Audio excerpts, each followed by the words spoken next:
Quick analysis muna tayo sa nagdaang laban between Aurora and Alter Ego final sa score na 4-0. Sobrang naging one-sided ang laban.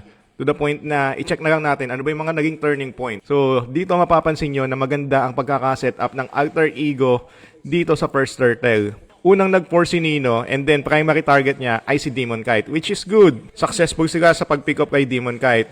Yun nga lang, after nitong mga susunod na mangyayari, sobrang hindi na ito naging pabor sa Alter Ego. Si Nolan pa-invade ng blue.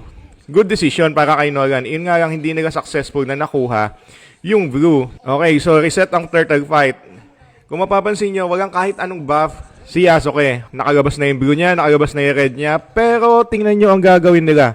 Pansinin nyo yung skill ng Alter Ego. Walang kahit sinong merong available na ulti sa kanila. Siyempre, maliban sa Pobius na hindi naman nagko-cooldown yung ulti. Pero nag-decide pa din silang i-contest ito. So, result, eto na, ang turning point. Yun, tinry pa din nilang i-contest yung turtle kahit wala na silang mga available skill. And bukod pa doon, wala ding blue yung Nolan. Para sa akin, ito na yung pinaka naging turning point sa Game 1. Dito pa lang baon na sila. Wala nang papatay sa Predrin, sa Lapus, sa Sushin, sa Hyros, sa Harit. Kahit sinong buhatin nila dyan, wala. Buhay lahat yan. Ang gagawin nila ng Predrin ay i-protect sila against dun sa mag-a-attempt na pick-up. At pagdating naman ng Game 2, maganda na naman ang pagkakasetup nila para sa first turtle dahil unang-una tinulungan nung Suyu, si Yuzong para makuha yung crab. Dahilan para mas mauna ulit siyang mag-level 4. Kung mapapansin nyo, level 3 pa lang sa Edward while yung Yuzong nakapwesto na agad sa turtle pit para mang-zone na kung sino man mag-a-attempt na kumonte sa turtle. So successful sila dito sa first turtle. Ngayon, ito na yung turning point sa second turtle. Panooring mabuti si Edward. Okay, target lock. Nakita niya na kung sino yung gusto niyang kuhanin. Flicker in. At ayun na nga, ang ganda ng sync ng skill nila. Binagsakan ng Feathered Earth Strike. Bukod pa doon, kung mapapansin nyo, hindi naka-retry si Yasuke dahil simply inuntog siya ni Light. Mapapansin nyo.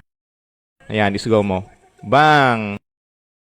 Diba? Hindi nakapindot ng retry. At iyan na nga yung turning point sa Game 2. Dito pa lang, wala na, malaya nang makakapag-skill ang Claude.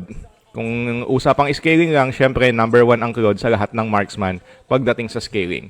So, ayan, baon na uli ang Alter Ego. Ngayon, pagdating naman ng Game 3, dito mas naging malala yung decision making ng Alter Ego. Mauna na naman na mag-4 si Lapu. So, kung mapapansin nyo, 1 minute and 52 seconds, level 4 na agad si Lapu. So, sobrang laking advantage niyan para sa isang EXP laner. Maaga niyang mahahanap yung jungler and maaga niyang maizozone yung jungler. Pero pagmasdan natin kung anong gagawin nitong si Nino.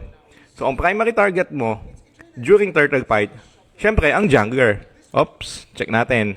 Namatahan na niya kung nasan si Demon Kite. Ngayon, ang susunod mong gagawin, sundan mo kung saan pupunta dahil magta-turtle na kayo. Gugustuhin mong hindi na makalapit yung retry holder ng kalaban nang sa ganun tumaas yung chance nyo na makuha yung turtle. Pero tingnan natin kung anong gagawin ni Nino. Sa halip na i-zone niya ang Fredrin, minantuman defense niya. Si Edward, meron siyang ibang agenda. Samantalang yung mga kakampi niya, kung mapapansin nyo, wala, lugi na sa number. Habang yung Leomord ay nagtaturtle, yung dalawa naman binabakbak na ng Aurora. 2v3 versus yung isa nakikipag 1v1 sa turtle, habang si Nino naman nakikipag 1v1 din kay Edward. So sobrang tagilid talaga ng naging decision making nila dito. Naging silang split decision. Sa halip na mag-focus sa turtle fight, may kanya-kanya silang agenda. Tingnan natin kung ano mangyayari. Naiwan si Yasuke na nagta-turtle, wala siyang kahit sinong kasama, habang yung iba nirarandown na din. Diba? Kumbaga nagsilbing tank yung turtle ng Aurora. At nung papatay na yung turtle, hindi niya pa nakuha. So, napakasakit sa ulo yung turning point nito. Ang hirap ng maka-abante, ang hirap ng makabawi dahil dito pa lang sa turtle fight, 2 kills plus turtle plus invade. At dumako na tayo dito sa last game, Game 4 between Aurora versus Alter Ego. Saan maganda na naman ang naging setup ng Alter Ego.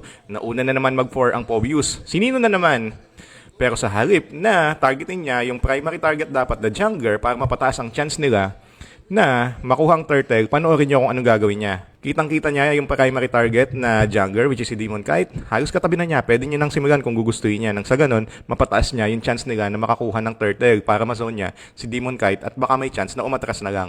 Pero tingnan niyo yung gagawin niya. Sa Edward na naman yung pinansin niya. Mukhang mainit yung ulo niya kay Edward sa kadahilan ng hindi natin alam. And after pa nun, nung umalis na si Edward, panoorin niyo kung sino ang tatargetin niya. Sa halip na si Demon Kite, ang tinarget niya si Light, samantalang panoorin nyo si Edward kung anong ginawa niya. Sa halip na pansinin niya si Nino, Nakatuon naman siya dun kay Yasuke. Siyempre, para mapataas yung chance na makuha nila yung turtle at wala ng turtle steal na mangyari. So, result, successful na turtle para sa Aurora. Kahit na nauna pang mag-4 ang EXP ng Alter Ego, kung maling execution din naman ang gagawin ng kanilang EXP laner, ay wala din.